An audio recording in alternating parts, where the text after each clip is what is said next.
কি পরবে আমি মনে করি সেটা সম্পূর্ণ তার ব্যক্তিগত পছন্দ। কারোর জামা কাপড় নিয়ে কথা বলা আমার এক্কেবারেই ভালো লাগে না।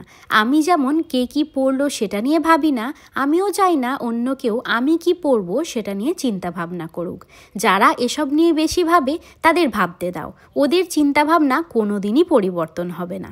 তার চেয়ে বরং আজকে আমি যে মেখলা ড্রেসটা পরছি এটায় মনোযোগ দাও। দুর্গাপূজার সবাই যখন শাড়ি পরবে তখন একটু হাটকে সাজতে চাইলে এই রকম সুন্দর একটা প্রিমিয়াম কোয়ালিটির মেখলা ড্রেস তোমরা পরতেই পারো। আজকে যে মেখলা ড্রেসটা আমি পরেছি এটা মেঘনাদির বিএম এন্টারপ্রাইজ থেকে 500 থেকে 50,000 পর্যন্ত মেখলা চাদর তোমরা পেয়ে যাবে। মেঘনাদি নিজে আসাম থেকে গিয়ে এইসব ড্রেসগুলো নিয়ে আসে, তাই কোয়ালিটি নিয়ে তো কোনো কথাই হবে না। আমার ভিডিও দেখে যারা এসএস নিয়ে বুক করবে তারা পাবে এক্সট্রা ডিসকাউন্ট। আমি জানি এই ভিডিওটা পোস্ট করলেই তোমরা লিঙ্কের জন্য আমার মাথা খারাপ করে দেবে, তাই বলে রাখি মেখলাটা হচ্ছে বিএম এন্টারপ্রাইজ থেকে, ব্লাউজ চিত্রা দাসের থেকে এবং জুয়েলারি হচ্ছে গয়না সমাহারের থেকে। ডিটেলস লাগলে জানিও। বাই।